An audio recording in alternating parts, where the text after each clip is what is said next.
Hey guys, this is Jeff Beavers, host of Chelsea Living. And this morning I have a special guest with us, Chief Wayne Shirley. He is our fire chief in Chelsea. Chief Shirley, we certainly appreciate you being with us this morning. Thanks for the invitation. Enjoy getting a chance to visit. Absolutely. So everything that's going on with the pandemic, I know that is a hot topic around the state, around the nation, globally, really. What have you observed as far as the pandemic from the citizens of Chelsea since all this started? I've really seen a lot of the good in our community again. Chelsea's got a history of really being supportive when bad things happen, and that's what I've seen the most of again this time. While we are trying to do everything we can to take respiratory precautions, that obviously uses up our resources faster than normal. And we've had a couple of different dentist offices and citizens who are donating respiratory protection masks to us and offering to make them for us as well, in an effort to make sure our staff have all they need to be able to do their job safely. Chief, has it changed the protocol for you guys any for when you go out on a call or just your daily routine? I would say yes, it has changed our protocol, and a lot of that is because of dealing with the unknown of this virus. For example, we start our day now with our crew coming in one door at the rear of the building, and every one of our staff have to be scanned before they're allowed in the building to make sure they don't have a fever, to make sure they're in good shape to come to work today. And if for some reason they have a fever of over 100.4, then we send them back home and to follow up with their personal physician and such. So just to get in the door to get the day started has changed our policies and procedures. We've also had several other changes that I won't spend time going through all the details of, but some examples of. We've adjusted our response to difficulty breathing or respiratory problem calls to make sure that we have the adequate number of people there and to make sure that we have extra supplies on board the trucks to take care of our crews if they do have to go.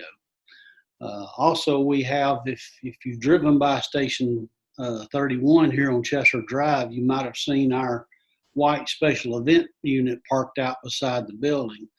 It's parked out there on purpose so that any patients that come here to the station to be evaluated, they're not allowed inside the station. We set up that trailer and it's ready to go with medical equipment so we can evaluate those patients as needed in that trailer and then decontaminate that one small space instead of having to decontaminate the entire station if someone came inside. So if you get a call, or if you guys get a call from an individual, would you get a call from someone that might suspect that they've got COVID-19, or would they even contact you guys first? Most of the time, the people are contacting their personal physicians first. We have had a few calls here, and we just simply refer them to their personal physician as the route to go if they're suspicious. And then we encourage basic things like hygiene and hand washing regularly, using hand sanitizers, and all the things that you've seen in the media over the last few weeks. We just encourage those same things here if someone does call the station. How is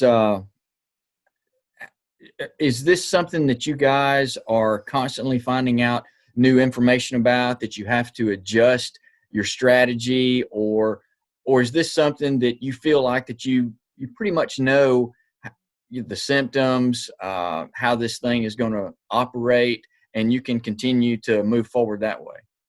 Yeah, we have a baseline in place. We've worked with our medical director. We actually have a physician who serves as our medical director to help us find the answers to these questions like you just asked.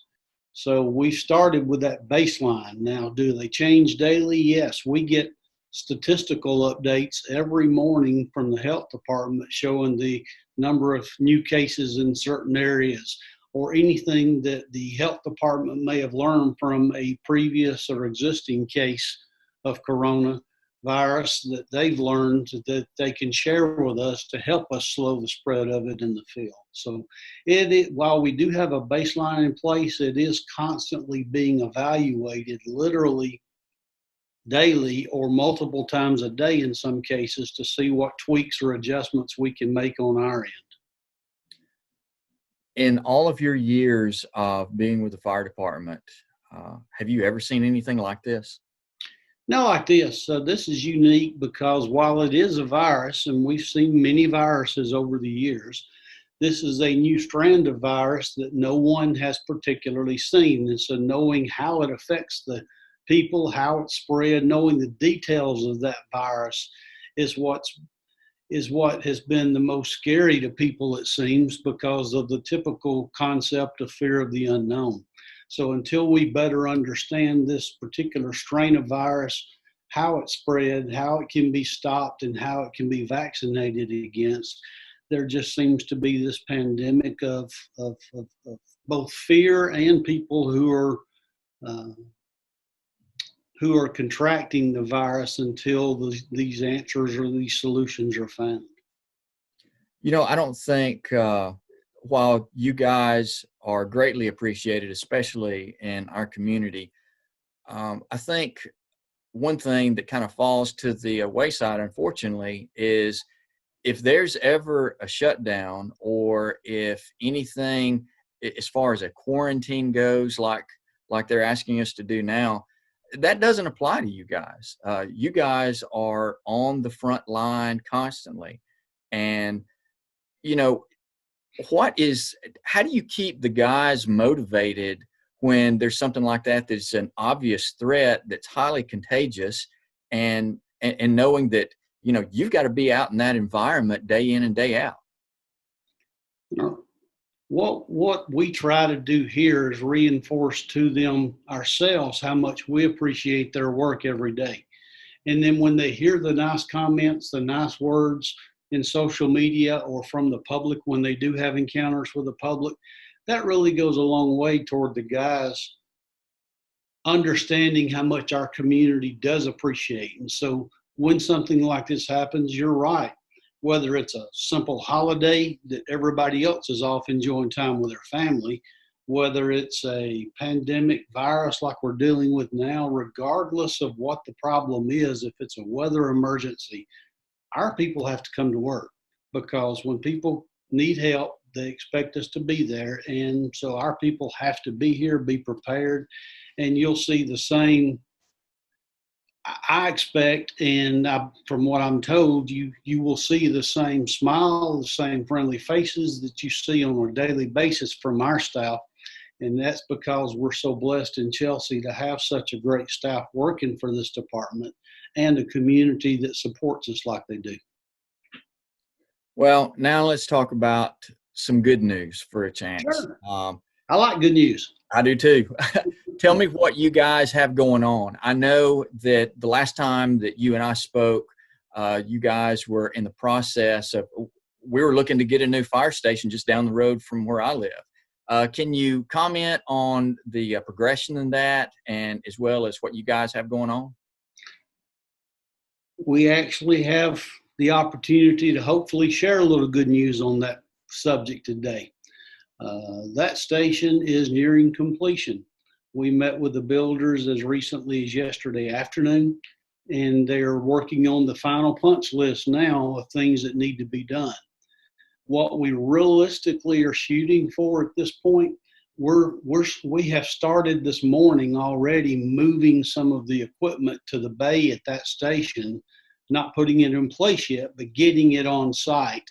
And then we'll spend the next few days getting all the desks assembled, all the different things placed where they need to go. Our most recent true target date, we hope to be staying in that station and staffing it by next Tuesday. And we're very excited about that. Both our crews are. I am, and I hope our community will be excited about that as well. Now, that being said, with everything going on with the virus right now, we will delay our ribbon cutting and grand opening and things and open house for that station until all this is settled. But the people on that side, on that end of Chelsea, hopefully will have a staff station covering your area by next Tuesday night. Wow. So how many are actually on staff at the Chester Drive location, and how many will be on staff at this new one? We have, this will be our third station. So just to be clear, at the Chester Drive location is our main one. We have 6 people on duty here 24 hours a day, plus our admin staff are here. At our South Fire Station, which is down on Highway 69 near the Lime Creek subdivision, there are 2 people on duty 24 hours a day, 7 days a week there.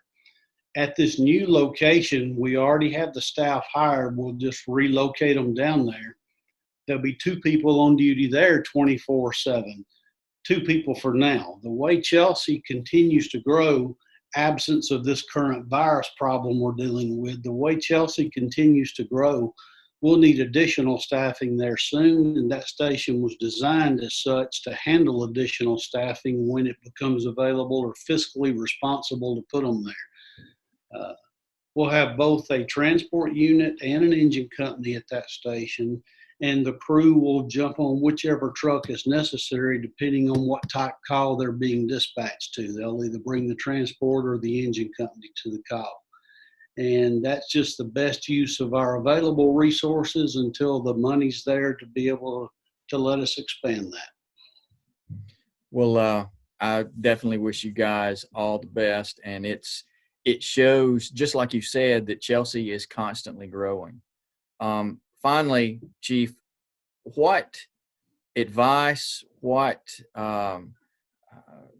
information would you like to give to the citizens of Chelsea, just as this pandemic is going on? What do we need to know from you guys?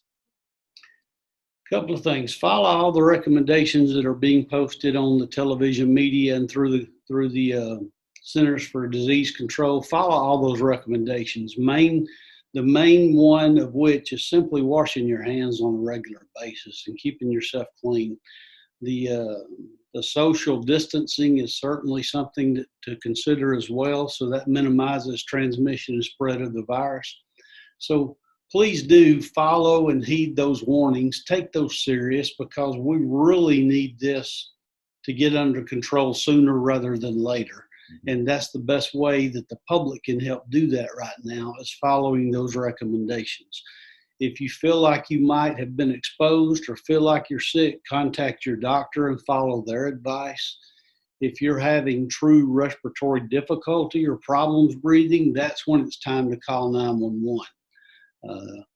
If you just think that you may have been exposed, then I wouldn't tie up a system, because the hospitals will triage you very low on the protocol and you'll wait a while before you'll be evaluated. But call us if you do have some severe respiratory problems, though, on that. A couple of other quick things I'd like to share, if you don't mind. Sure, absolutely. While this is going on, we suspended any type responses that are unnecessary, or unnecessary maybe being a poor word choice. For example, car seat installations or things of that nature, where people came by the station here to get their car seats installed. We've had to suspend that to minimize contact with the public ourselves. So any call types similar or related to that can wait, we've had to suspend them for the time being until we get through the heat of this storm that we're dealing with currently. And so just keep that in mind. Last thing I want to share, if you don't mind, is one other project we've been working on. I expect also that next week, the new tornado shelter that's located next to the tennis courts on Highway 51 will be completely in service and available as well. There are a few T's to cross and I's to dot there that we'll be working on, but it'll be available should the weather be an issue. And putting those two subject matters together, the recommendations from the government are that if you have to choose between dealing with a tornado or dealing with a virus exposure, it's better for short term to be inside that shelter with other people. That's safer than being outside dealing with a tornado head on. If you want to bring you a surgical mask and wear it while you're in that shelter, that's perfectly fine to do so. But if it comes down to a question of which one should I do, I would shelter from that tornado wherever you're going to be doing that at. And if you choose to use this new tornado place, just bring you a mask if you feel more comfortable that way, but you're certainly safer riding it out there for a few minutes than dealing with a tornado head on. Well, how large is the shelter? The shelter's designed to hold 30 people. It does have a restroom inside the shelter. While there are restrooms outside that the tennis court participants can use, there's one restroom that's only accessible from the inside, from the people that are inside the storm shelter. And it's designed to hold 30 people. Well, there are a couple of bench seats in there. If we've got somebody who can't stand for long, there are a couple of bench seats in there that they can sit on for the time and duration that they're in the shelter.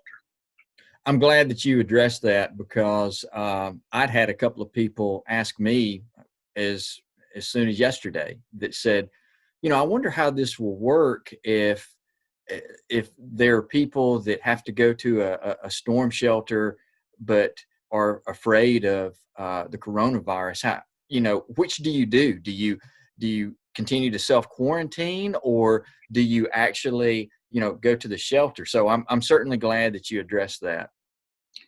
I think it's important, and that is supported from the Center for Disease Control, and their recommendations support that as well. Well, Chief Shirley, I always enjoy interviewing you, mainly because you give me the straight answer. You don't beat around the bush. You tell me exactly what the citizens need to know. And I want you to know, on behalf of the citizens of Chelsea, you guys are greatly appreciated, and we're so thankful to have a crew like you guys here in Chelsea. Thank you, sir. It is a true blessing to work with these good folks here. I consider it a blessing myself to be able to work alongside them. And thank you for taking time and making this a priority to help get good information out to our citizens. I appreciate you for that. Absolutely. Well, you guys stay safe, and most importantly, stay healthy. Very good. Thank you. Thank you.